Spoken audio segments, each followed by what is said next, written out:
Oke, salam sejahtera Malaysia. Selamat petang tuan-tuan dan puan yang dihormati sekalian. Pertama sekali saya nak ajak anda, saya ingin mengajak anda untuk berdiskusi ya.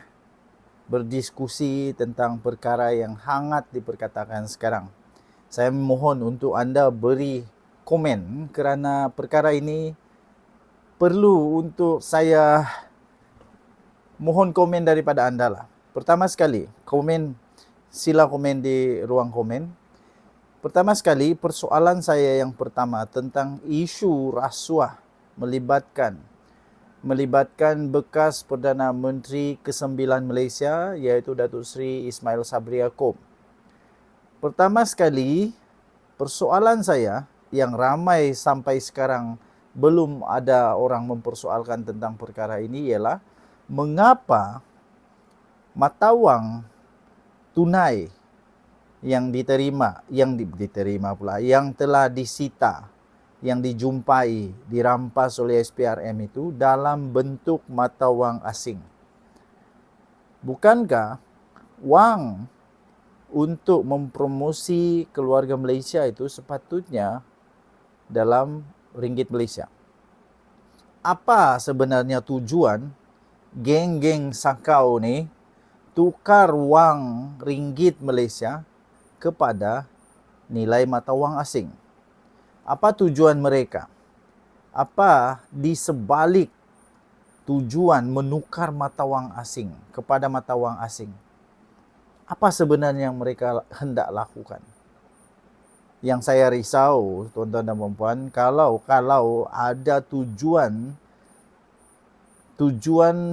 yang menyeleweng, ya, tujuan penyelewengan. Kerana itu wang itu ditukar kepada mata wang asing. Tapi saya tidak pasti. Sebab itu saya memerlukan komen anda. Mengapa agaknya wang ini ditukar kepada mata wang asing? Nombor dua, persoalan yang timbul kepada saya ialah kenapa agaknya tiba-tiba semua geng-geng walaun tik, PAS, Bersatu, Gerakan, Perikatan Nasional senyap? Mengapa mereka semua tiba-tiba selama ini bukan main lagi seperti mereka jadi hero? Semua mereka nak bangkang, semua mereka nak tolong. Tapi persoalan saya, kenapa mereka tidak pula menolong Ismail Sabri Yaakob, Perdana Menteri mereka? Ingat ya tuan-tuan dan puan, PAS tidak boleh lari, Bersatu tidak boleh lari, tidak boleh tiba-tiba saja tidak mengaku kami tak kenal pun Ismail Sabri Yaakob ni siapa. Kami tak kenal. Tak bolehlah macam begitu. Kerana apa tuan-tuan dan puan?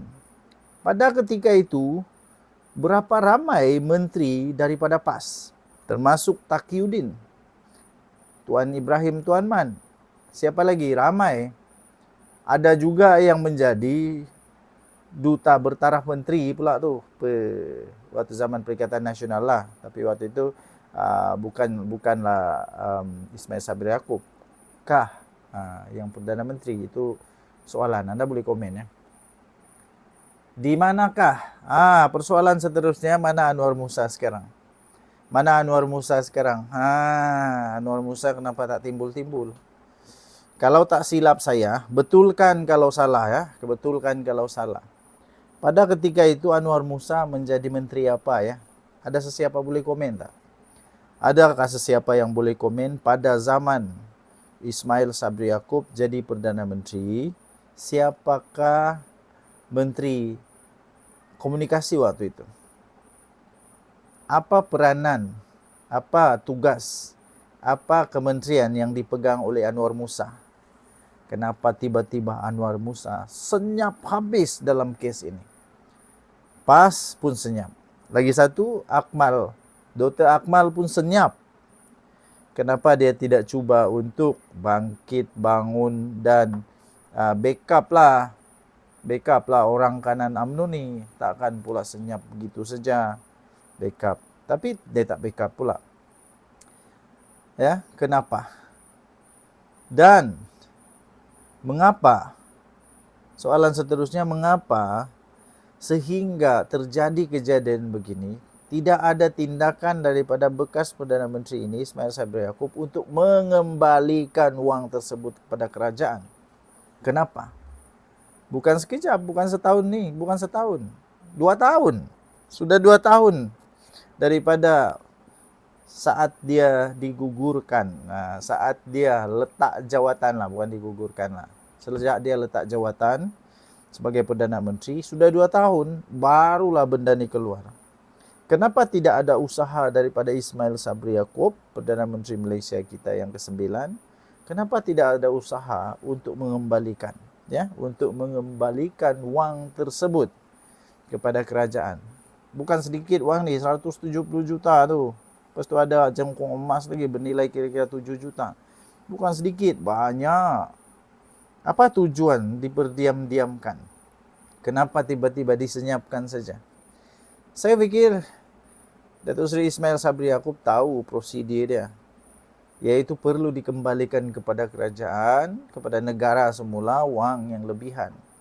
Ya, sebab itu bukan milik parti. Itu bukan milik parti. Itu bukan milik Perdana Menteri. Itu bukan milik persendirian, bukan. Itu milik negara. Jadi patut dikembalikan. Itu yang menimbulkan tanda tanya tu. Jadi banyak tanda tanya mengapa ini berlaku. Ya. Nah, saya harap pula orang-orang PAS tidak pula menuduh, orang-orang Bersatu tidak pula menuduh orang-orang Perikatan Nasional lah. Janganlah tuduh pula Datuk Seri Anwar Ibrahim kata kejam ke. Kenapa? Takkan benda begini nak tutup sebelah mata? Takkan benda begini nak tipu rakyat juga? Takkan benda begini kita nak teruskan berlaku kepada generasi yang akan datang? Takkan generasi kita yang akan datang masih mau politik yang penuh dengan korupsi dengan orang-orang berkurap di Malaysia? Takkan kita mau tengok begitu lagi? Bagi saya, sebagai generasi yang penerus, dan bagi saya untuk bagi melihat generasi yang akan datang menikmati negara yang lebih makmur, ini patut dihentikan serta-merta. Syukurlah kita ada Perdana Menteri Datuk Seri Anwar Ibrahim. Kalau masih Perdana Menterinya Muhyiddin Yassin kah, Hamzah Zainuddin kah, Tok Guru Hadi Awang kah, tak tahulah apa jadi kepada negara kita kan? Tak tahu. Nasib baiklah Perdana Menteri kita Datuk Seri Anwar Ibrahim. Jadi itulah soalan-soalannya. Sila tinggalkan komen anda. Apa pendapat anda? Terpulang. Denyut Nadi Suara Rakyat bergema di channel ini. Jangan lupa tekan butang subscribe, like dan share. Bye-bye.